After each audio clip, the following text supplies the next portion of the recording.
News at noon starts right now. The Colorado man accused of killing his wife, Suzanne Morphw, back in 2020 will make his first court appearance since he was charged again. Thank you for joining us. I'm Lauren Scafidi. Barry Morphw was just extradited from Arizona back to Colorado yesterday. 9 News reporter Courtney Yoon tells us more about this indictment, which comes 3 years after the initial case was dropped. Barry Morphw was previously arrested and charged with first-degree murder in connection with his wife's disappearance back in May 2021.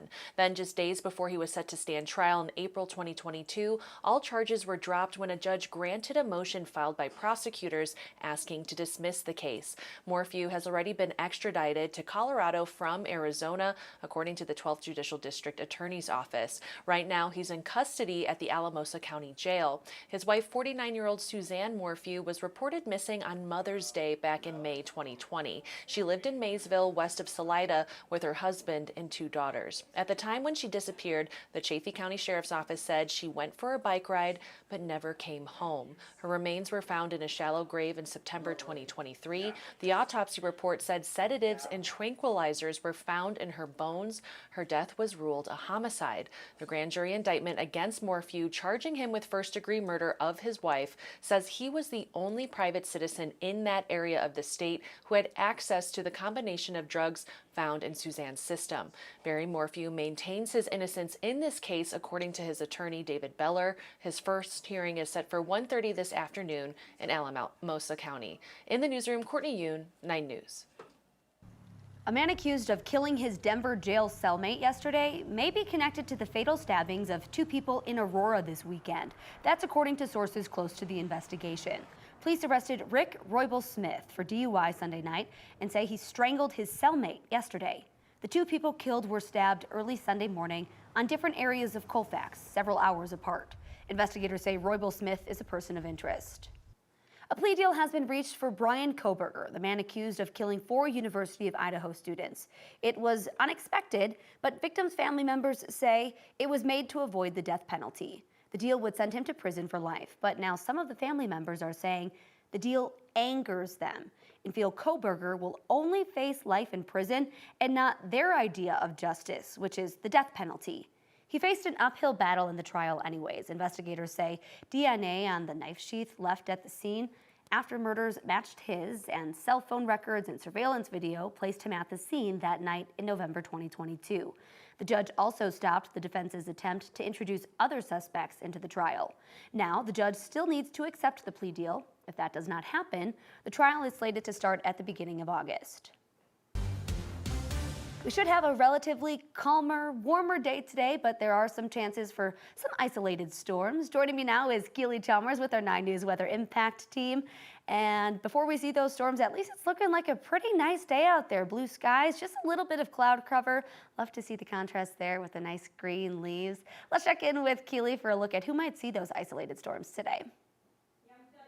Day. We've got lots of sunshine, temperatures warming up. We are on our way to highs in the low 90s. Here is a live look out over Lookout Mountain, or from Lookout Mountain looking out over Golden. You can see those clouds starting to move in. We will see increasing clouds. We'll also see some storm activity. It's going to start in the high country, and then it's going to gradually push down off onto the I-25 corridor and the eastern plains. Current temperatures, we're in the mid to upper 80s around the Denver metro area right now. So it's mainly 80s. We do have a couple 90s. Sterling 91, Ray checking in at 90 as well, and temperatures in the 70s and 80s for the most part up in the high country. Taking a live look at our radar, and we are starting to see some showers pop up across the high country. A little bit earlier than I anticipated. I was thinking more closer to 1 or 2, but again, we're already starting to see those showers likely developing into thunderstorms by this afternoon.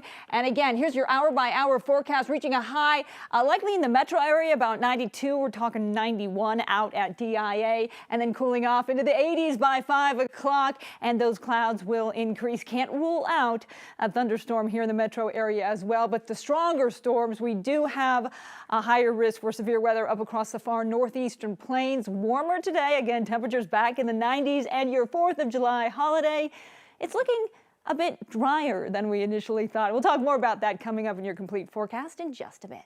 Some good news. Keely, thank you so much. The state of Colorado lost a lawsuit with UC Health, so it's now asking for millions of dollars back from 24 rural hospitals. The state just alerted 29 public hospitals across the state about the funding changes last week. UC Health sued the state over how 2 of its hospitals were reimbursed by the state's hospital provider fee. UC Health won the lawsuit, and the state is asking for about $60 million back from Denver Health and 28 other hospitals to redo the math for UC Health and other private hospitals. We cannot lose any more hospitals in our system. We already have 25 counties that have maternal health care deserts. We don't need another 25 counties having maternal health care districts or not having health care hospitals that they can go to. Those rural hospitals are being asked to pay back between $600,000 and $3 million. Denver Health is being asked to pay back $15 million. It is possible other federal funds can make up some of that money, but with Medicaid changes being considered by Congress right now, all funding is uncertain.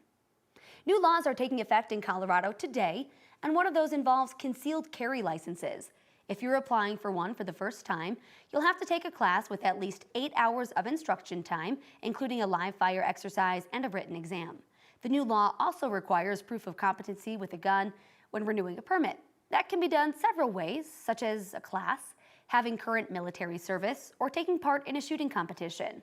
Also, you can't get a permit if you were convicted of certain misdemeanors within the last 5 years. The Senate has passed a final version of President Trump's tax cut bill. It comes after a marathon vote-a-rama to pass amendments or changes made to the legislation. It was passed by a slim 51-50 vote margin, with Vice President J.D. Vance breaking the tie. The bill now goes back to the House, despite Democrats doing everything they could to stall the voting and persuade some GOP lawmakers to oppose it. Colorado Senators Michael Bennet and John Hickenlooper are 2 of the Democrats who voted no on that. Speaker Mike Johnson wants to get it back to the president's desk by July 4th. Televangelist Jimmy Swaggart has died at the age of 90. The Louisiana native was best known as a Pentecostal preacher who led a multi-million-dollar ministry before he was caught on camera with a prostitute in 1988.